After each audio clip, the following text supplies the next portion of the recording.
the Bible is inspired by God, and there is a true and accurate interpretation. Right? So surely God wouldn't, send His word and veil it in such a way that we just come away confused. There is a true and an accurate, and there is the author's original intent. We can know it and we can understand it.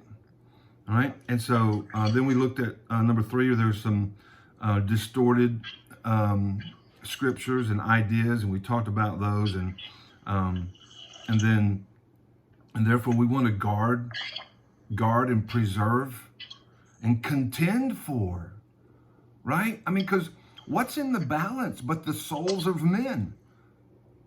I mean, that's something we can fight for. That's something we can, like, get up early on Saturday morning and meet so we can become stronger, right? Because of what's in the balance. Now, accurate understanding of Scripture and the souls of men, that they would mature, become mature in Christ. And so we want to guard the truth that was passed down to us. And then number 4, and so here we are picking up today. So the Bible does not teach a subjective approach to Bible study. Okay, the subjective thinking of relativism, pluralism, pragmatism has saturated the minds of many Christians. And this day is worse than it ever has been, I believe. So let's look quickly, a brief description of these things. So relativism says that a person gets to make their own rules. They get to make their own ideas of come up with their own ideas of what's right and what's wrong and what's valuable, what's not valuable. You listen to the arguments that are going on in our culture today, and a lot of it has to do with what a person values, what's valuable to them, and they're gonna show that by the things they say and the actions that they take, and so then they try to apply those rules to all the areas of their life. So we make up our own rules, and then we apply those rules to our morality and to our ethics and our finances and our relationships. Relativism says no one can ever impose their rules or their values on anyone else. I mean, that's why it's a bankrupt worldview. If that's true, why are we even here? I mean, right? If that's true, why do we even try to get better? Because the idea of better is offensive to me. The idea of, I mean, I'm good the way I am. I don't need to get better. My relativistic thinking keeps me from hearing anything objective. And so relativism is such a bankrupt worldview.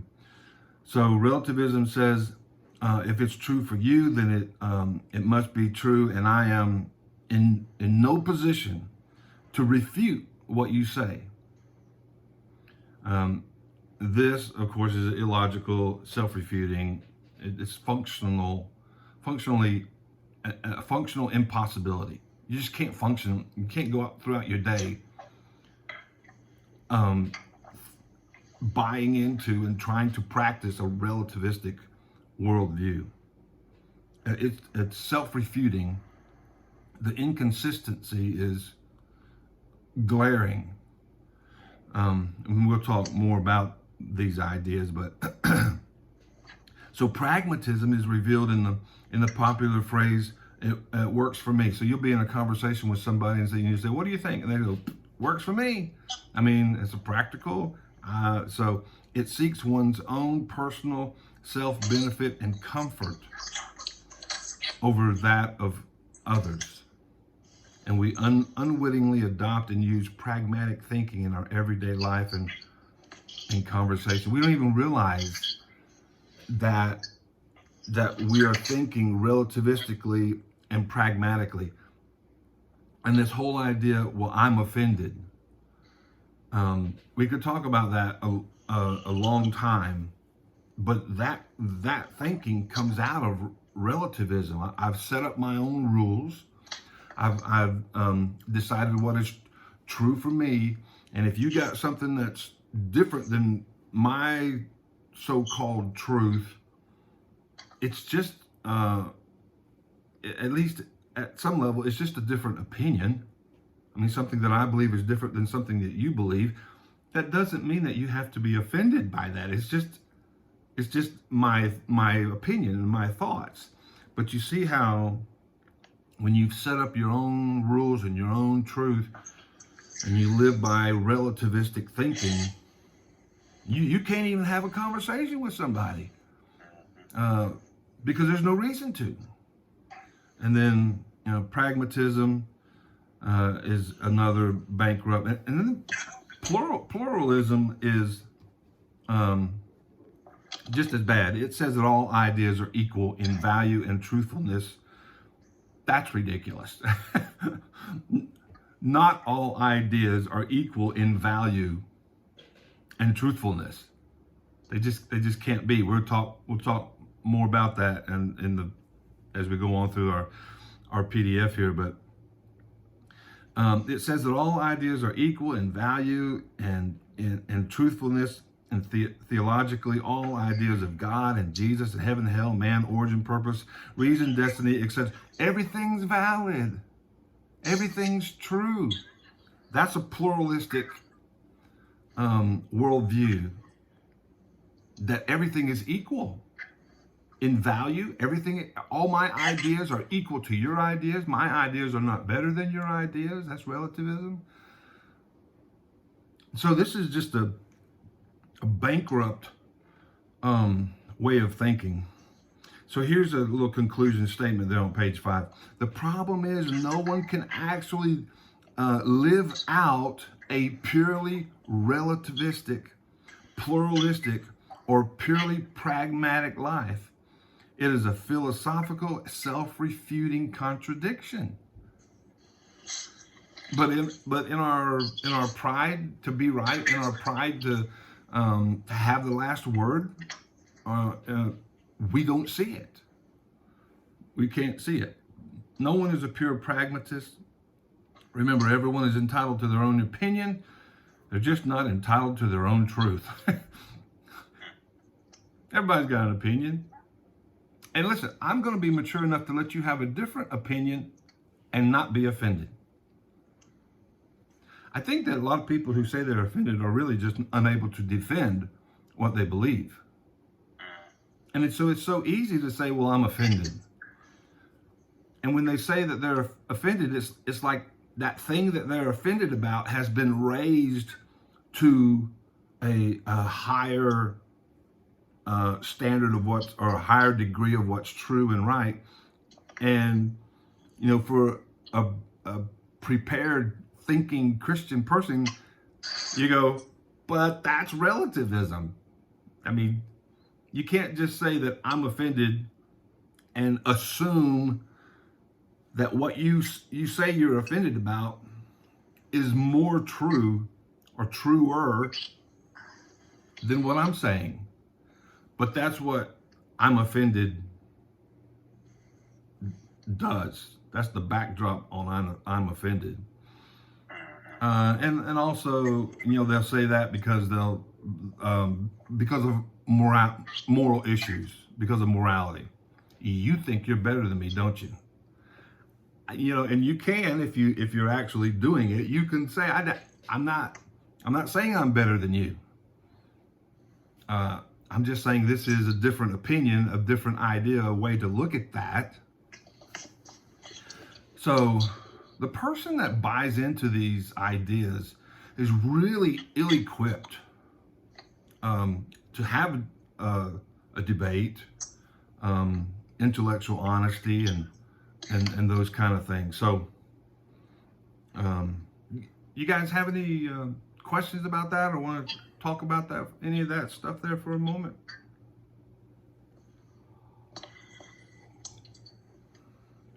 I was just thinking about how I need to definitely need to sit down with my kids and have these kind of conversations because it's so rich in culture these days. I would encourage each of you, in the relationships that you have, like David with the people that you work with and your own children, Alan with Heather, Rashawn with your kids and your wife, and people that you bump into. Take this line right here at the bottom of page 5. It's the last line there. Memorize that. Memorize that.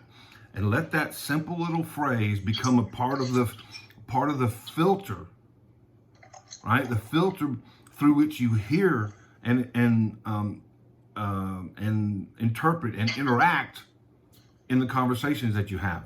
Because right there it says, remember, everyone's entitled to their own opinion.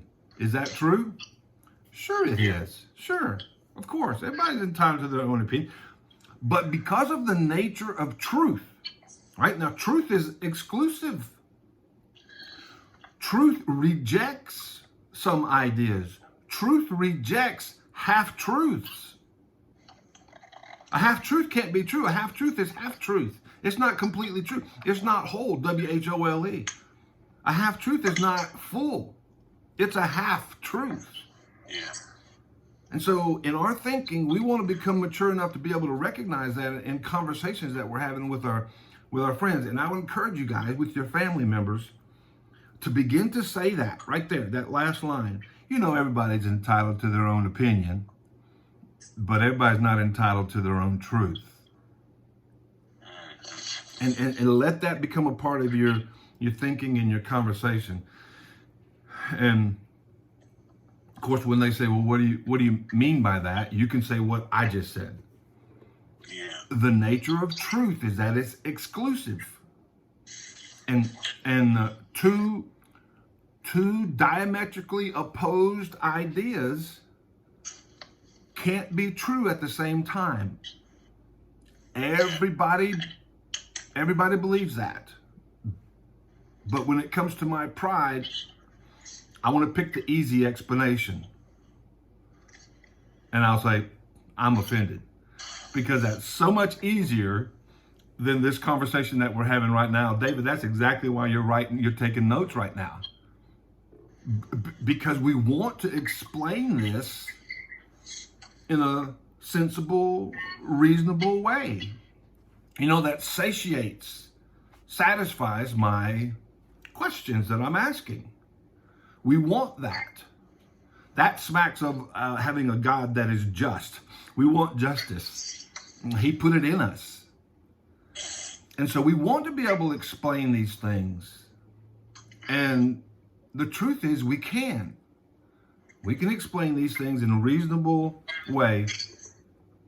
Now, the bottom line is some people just not going to believe it. Some people will not choose to believe objective truth. Yeah.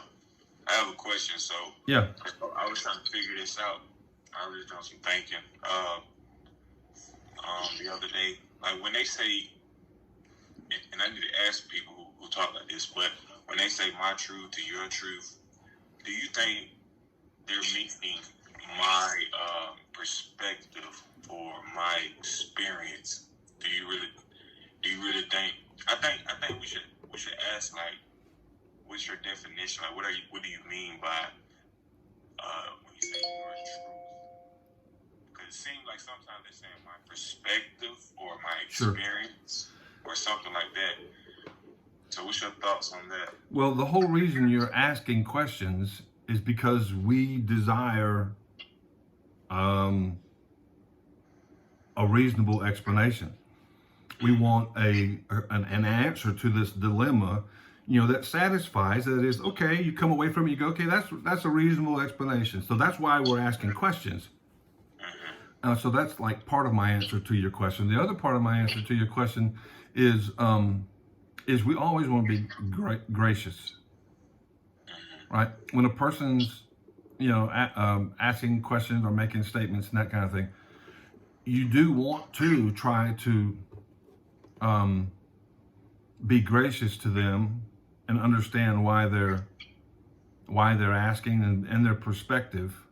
Their perspective might be wrong, but you can still be respectful and listen to them. Another thing to keep in mind is that when you're answering questions and having having conversations, you're answering a person. You're answering a person, not necessarily a philosophical position. And so if you are answering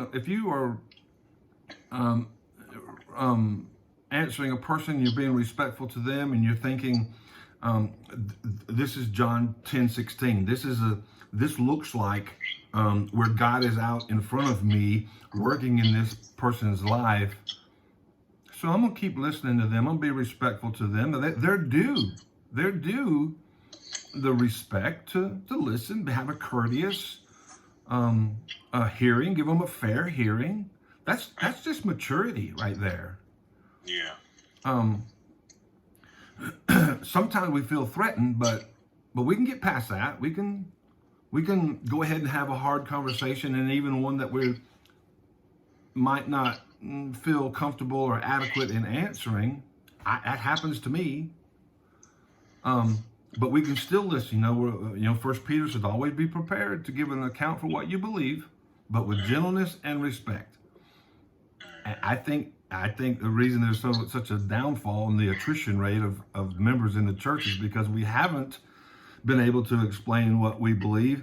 And when we do, we sound judgmental. We're certainly not do it with gentleness and respect. And so, I mean, even a lost person knows that we as Christians ought to, be kind. Jesus has a reputation of being kind, right?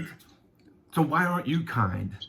I don't want anything to do with your church or you or your version of Christianity. So to kind of answer, that's kind of my answer to that question. Listen to them, try to understand their perspective. You don't necessarily have to agree that their perspective is true and right, or even accurate, or even their perspective might not be fully informed. So objectivity is a really good thing to have in working for you. So.